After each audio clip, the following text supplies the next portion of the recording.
Tapi di sini Tuhan mengatakan bahwa itu tidak melampaui kekuatan manusia. Hal ini Tuhan katakan karena apa, saudara? Karena Tuhan menjanjikan bahwa Roh Kudus tidak akan meninggalkan kita. Bahwa Dia yang akan memberikan kekuatan, Dia yang akan memungkinkan. Makanya Tuhan di satu pernyataan di ayat dikatakan, ada saatnya kita tidak tahu harus bicara apa, tapi pada saat itu Roh Kudus akan menolong kamu untuk menyatakan apa yang harus dinyatakan. Tentu saja kita sebagai anak Tuhan dan orang-orang pahlawan iman itu telah dikuasai oleh firman Tuhan seharusnya. Maka pada saat Roh Kudus berbicara itu akan mengingatkan semua firman Tuhan dan pada saat yang sama akan dikuatkan sehingga bisa kita mengatakan seperti Paulus, segala sesuatu itu adalah sampah dibandingkan pengenalan akan Tuhan. Di mana dengan kekuatan Tuhan kita menyadari bahwa fokus kita bukan di dunia ini, tapi fokus kita adalah yang di atas, di mana Tuhan berada. Makanya kenapa, saudara, di dalam Yakobus dikatakan demikian di ayat 12 ya. Yakobus 1 ayat 12 ya. Berbahagialah orang-orang yang bertahan dalam pencobaan, sebab apabila ia sudah tahan uji, ia akan menerima mahkota kehidupan yang dijanjikan Allah kepada barang siapa yang mengasihi Dia. Mahkota kehidupan di sini tentu saja maksudnya adalah apa? Maksudnya adalah kebersamaan dengan Tuhan. Kita mencapai garis finish dan kita tetap setia, tetap percaya, tetap mengandalkan Tuhan bahwa Dia tidak akan pernah salah. Dan itu dijamin oleh Tuhan. Karena Tuhan bilang tidak akan ada yang bisa memisahkan kamu lagi dari kasih Allah. Tuhan menjamin Dia akan menolong kita, Dia akan menopang kita, Dia akan memelihara kita, sehingga memungkinkan di tengah saat-saat yang sulit itu, sebagai anak-anak Tuhan, kita boleh terus diteguhkan. Nah, lihat ini saudara, firman Tuhan dengan jelas mengatakan, di situ dikatakan bahwa Tuhan itu berjanji kepada barang siapa yang mengasihi Dia. Nah sekarang persoalannya orang-orang Israel ini pada waktu teriak-teriak ke Tuhan bukan oleh karena dia mengasihi Tuhan, bukan oleh karena dia mempunyai relasi yang benar dengan Tuhan, enggak saudara. Dia hanya teriak-teriak minta tolong karena hidup di Mesir nggak enak. Jadi sebenarnya ini yang di Mesir tidak nyaman, dan mereka kalau toh ditolong maunya jadi nyaman. Kalau toh harus keluar dari Mesir, jadi hidup saya harus nyaman. Dan kalau toh tidak keluar dari Mesir juga nggak apa-apa bagi mereka. Bagi mereka adalah supaya saya hidupnya nyaman di Mesir atau di luar. Jadi sama sekali tidak ada kaitannya dengan relasi mereka dengan Tuhan. Saat udah nyaman kita lupakan Dia, maka orang-orang Israel ini lalu pergi deh ke ilah lain. Pokoknya yang cocok dengan maunya dia, di mana mereka bisa berpesta pora, bisa melakukan perbuatan-perbuatan yang mereka mau, yang walaupun tidak cocok dengan maunya Tuhan. Nah ini yang terjadi. Nah Tuhan makanya mengatakan, saudara lihat ini di ayat yang ke-12, makanya Tuhan kalau ke anak Tuhan berpesannya begini, kamu jangan kayak mereka ya, jangan kayak mereka. Nah kalau kamu kan sudah jadi anak Tuhan, maka itu dia bilang gini, sebab itu siapa yang menyangka, ini 1 Korintus 10:12 ya, bahwa ia teguh berdiri, hati-hatilah supaya ia jangan jatuh. Dengan kata lain, jangan berhenti mengandalkan Tuhan, terus menopang kepada Tuhan. Kita lihat apa yang terjadi dengan bangsa Israel, kurang tahu Tuhan juga ini lewatin padang gurun, tahu susah air, tapi Allah yang menciptakan padang gurun itu, Allah yang menciptakan seluruh alam semesta itu, apa susahnya bagi Allah untuk mengeluarkan air dari sana? Tidak ada yang mustahil bagi Dia.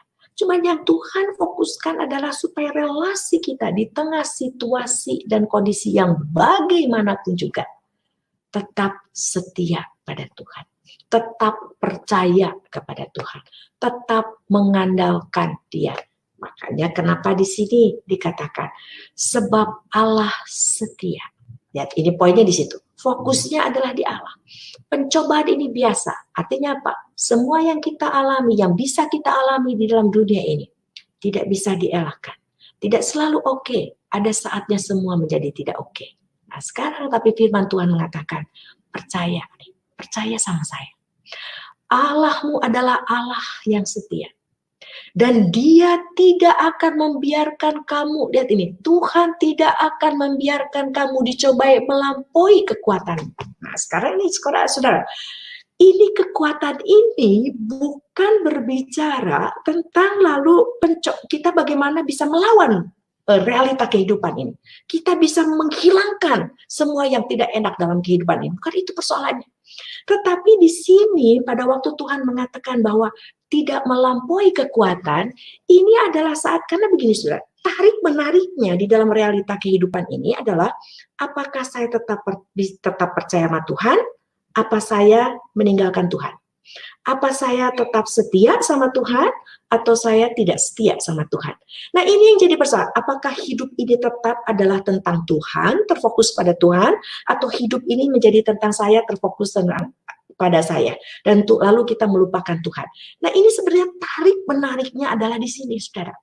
Ini realita kehidupannya, tapi sekarang sayanya, sikap sayanya yang bisa berdosa kepada Tuhan pada saat lalu kita menjadi tidak setia. Sikap sayanya di dalam menghadapi realita ini, yang enak atau yang tidak enak, kan kalau enak bisa lupain Tuhan, yang tidak enak kita bisa menghujat Tuhan. Tapi justru di tengah situasi dan kondisi yang bagaimanapun juga, kita tetap setia. Karena ini Tuhan menopang kita, Tuhan menjamin kalau kita mau membiarkan Roh Kudus terus menguasai diri kita, maka kita dijamin kita akan tetap berada di dalam kasih-Nya. Makanya kenapa Tuhan mengatakan pada waktu kamu dicobai, iya Tuhan akan memberikan kepadamu jalan keluar sehingga kamu dapat menanggungnya. Jalan keluar ini jangan dipikirkan adalah jalan keluar lalu semuanya jadi beres. Tidak selalu begitu, saudara. Ada orang yang sakit, lalu tetap sakit sampai dia meninggal, tetap sakit sebagai orang Kristen yang baik. Jadi persoalannya bukan yang sakit jadi sembuh, bukan itu. Tetapi di sini, kamu dapat menanggung dengan apa? Saudara dan saya tetap setia. Ini anak Tuhan harus terus ingat bahwa fokus kita hidup bukan di dunia ini. Ini hanya sementara dan semua akan berlalu. Yang enak maupun yang tidak enak, semua adalah sementara. Dan kita akan kembali, ini yang jadi fokus kita. Di mana saya akan selalu bersama-sama dengan Tuhan. Kekekalan, kehidupan bersama Tuhan yang tidak bisa dibandingkan dengan apapun juga yang ditawarkan oleh dunia ini. Makanya kenapa Tuhan Yesus dengan tegas mengatakan, apa artinya kamu perlu memiliki seluruh dunia ini, tapi kehilangan jiwamu. Dan semua Paulus tangkap itu dan mengatakan adalah sampah dibandingkan pengenalan akan Kristus.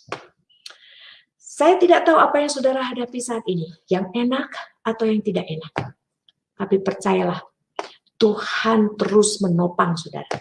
Tuhan terus menyertai saudara saat ini untuk memastikan saudara dan saya, kalau terus membiarkan diri kita dikuasai oleh Roh Kudus, membiarkan kita dikuasai oleh firman Tuhan, dan fokus kita tetap ke atas di mana Tuhan ada, maka saudara dan saya akan menjadi tetap teguh dan tidak hancur dan tercengkram dan hanyut oleh realita kehidupan yang kita alami pada saat ini.